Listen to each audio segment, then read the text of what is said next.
आज हम लोगों के बीच में अंतर्राष्ट्रीय चुनावी रणनीतिकार मेजर सुरवीर बहादुर विनय विक्रम प्रताप ब्रिगेडियर सुदेव सिंह राणा उर्फ जयराम भाई जी आए हुए हैं।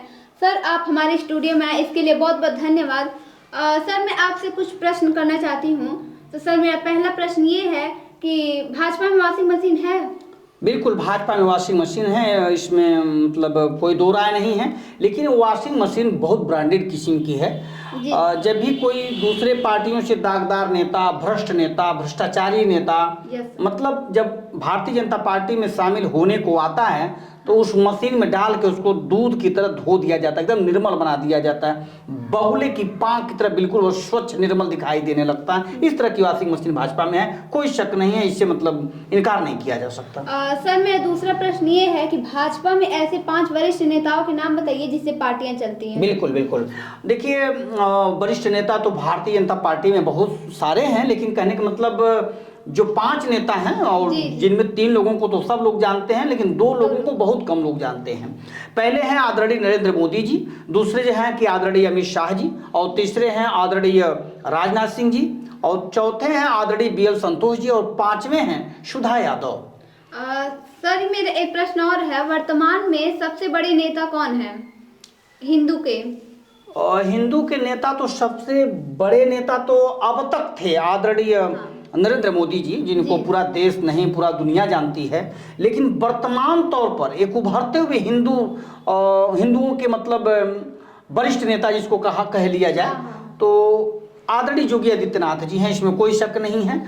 पूरा देश उनको एक बड़े हिंदू नेता के तौर पर देखता है, और कुशल प्रशासक के तौर पर पूरा राष्ट्र के अलावा पूरा विदेश के लोग, विदेश की धरतियों से, जैसे जर्मनी हो गया, ऑस्ट्रेलिया हो गया, अमेरिका हो गया, फ्रांस हो गया, तमाम देशों के लोग जो है उन्हें अच्छी तरह से जानते हैं कि हाँ वे कुशल प्रशासक हैं और हिंदुओं के सबसे बड़े नेता हैं। जी सर। सर, हमारा एक सवाल और है, जो अमित शाह जी हैं और योगी जी हैं, इनमें किन बात का तनाव रहता है? देखिए, तनाव इस बात का है कि और रहता भी है कि आदरणीय नरेंद्र मोदी जी के न रहने के बाद, मतलब पद से हट जाने के बाद अगला प्रधानमंत्री पद की चाहत आदरणीय अमित शाह जी की होती है, जबकि पूरे देश के जन जन की भावना है कि अगला प्रधानमंत्री पद का दावेदार उम्मीदवार आदरणीय योगी आदित्यनाथ जी को बनाया जाए। तो अमित शाह जी चाहते हैं कि हम अपने चाणक्य नीति से, अपने बुद्धिमानी से आदरणीय प्रधानमंत्री के न होते हुए इस कुर्सी पर मैं बैठूं, जबकि पूरा देश ही नहीं पूरे विदेश मतलब अंतर्राष्ट्रीय स्तर पर भी लोग चाहते हैं कि अगला प्रधानमंत्री अगर कोई हो तो आदरणीय योगी आदित्यनाथ जी हैं। मेरे प्रश्नों के जवाब देने के लिए बहुत बहुत धन्यवाद। प्लीज आप भी कुछ सवाल कीजिए सर से। सर, मैं आपसे कुछ क्वेश्चन पूछना चाहती हूँ जो हमारी जनता को सुनना है और उनके प्रश्नों का हल ढूंढना है। समाजवादी पार्टी को जिताने में किन किन जातियों का विशेष सहयोग रहता है? देखिए, समाजवादी पार्टी को जिताने में सभी जात, सभी धर्म और सभी मजहब के लोगों का साथ होता है, इसमें कोई दो राय नहीं है। लेकिन यादव और मुसलमान का फैक्टर और पहले से मतलब बदनाम है कि यादव और मुसलमान सबसे ज़्यादा वोट समाजवादी पार्टी को देते हैं और देते रहे भी हैं, इसमें कोई शक नहीं है। लेकिन सभी मजहब, सभी धर्म, सभी जातियों के लोग समाजवादी पार्टी को जिताने का काम करते हैं।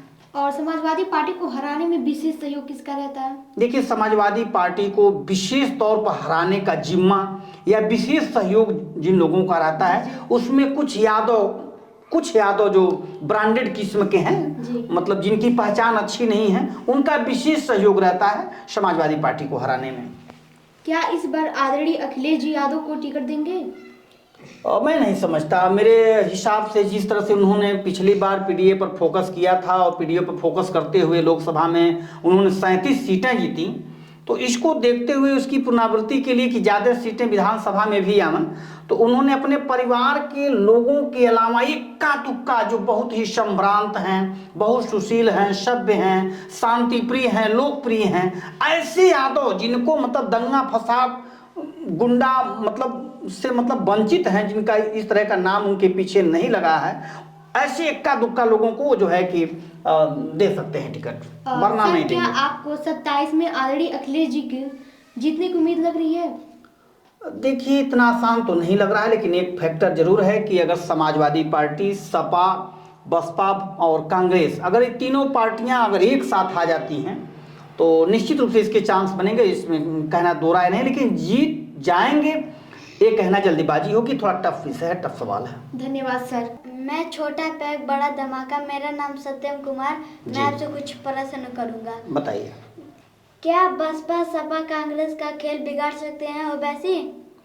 देखिए, निश्चित रूप से बिगाड़ सकते हैं, इसमें कोई शक नहीं, दो राय नहीं है। जिस तरह से बिहार में ओवैसी साहब जा करके पार्टी में शामिल होने के लिए जो है कि वो याचना कर रहे थे, जिस तरह से कुछ सीटें मांग रहे थे, जिस तरह से पांडव महाभारत में 5 गांव मांग रहे थे, उसी तरह से वहाँ वो कुछ सीटें चाह रहे थे ओवैसी साहब, लेकिन उनको सीटें नहीं दी गई। और पिछले बार की विधानसभा चुनाव की तरह इस बार भी उन्होंने अच्छा प्रदर्शन करके दिखाया। और अभी हाल में जो महाराष्ट्र में लोकल चुनाव हुए हैं, उन्होंने वहाँ भी दमदारी से अपनी प्रेजेंटेशन को मतलब बेहतर करने का काम किया है।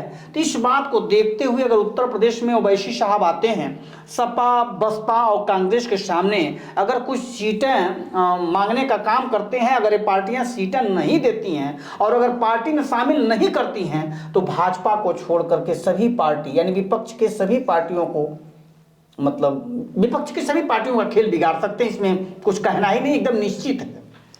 सर मैं सुधांशु कुमार, मैं भी आपसे कुछ प्रश्न पूछना चाहता हूँ। क्या राहुल गांधी प्रधानमंत्री बनने के लायक हैं? और मेरे दृष्टिकोण से 1% भी प्रधानमंत्री पद के लायक नहीं हैं। मैं सोच रहा था कि वो अच्छे पढ़े लिखे हैं, अच्छे परिवार से बिलोंग करते हैं, लेकिन जिस तरह से बहन के साथ मंच पर चूमा लेना, गलबहियाँ करना, दोस्त को गद्दार दोस्त कह के बुलाना, नरवणे की किताब का उल्लेख करते हुए जिस तरह से भाजपा ने उनकी बखियाँ उघेड़ दी हैं, पंडित जवाहरलाल नेहरू से लेकर इंदिरा गांधी, राजीव गांधी को, हमें तो नहीं लगता कि उनमें प्रधानमंत्री पद का कोई भी मतलब गुण बचे हुए हैं या गरिमा बची हुई है, या उनके भाषा में मर्यादा है, शालीनता है, मधुरता है, या मतलब शांति है, कुछ भी नहीं है, मुझे अब नहीं दिखता। और अभी अब हम ये कह सकते हैं कि 10-15 साल तक उनको कोई प्रधानमंत्री पद के योग्य नहीं देखना चाहेगा।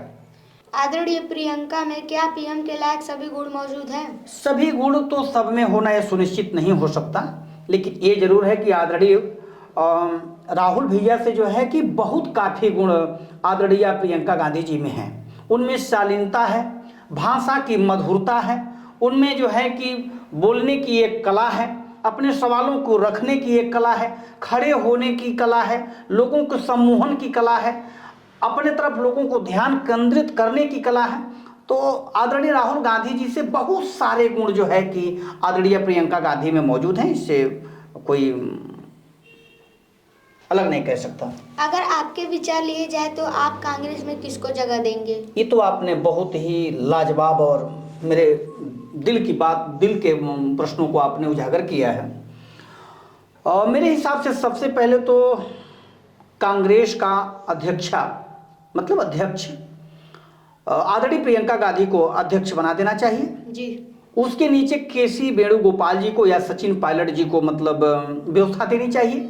और तीसरे स्थान पर आदरणीय आप बड़े भैया राहुल गांधी जी को, चाहे जो भी व्यवस्था है, उनको देनी चाहिए मेरे हिसाब से। सर आज आप हमारे स्टूडियो में आए और हम ये चाहेंगे कि आप आगे भी हमारे स्टूडियो में आए, इसके लिए दिल से बहुत बहुत धन्यवाद। मिलते हैं नेक्स्ट वीडियो में नए के साथ, तब तक के लिए धन्यवाद।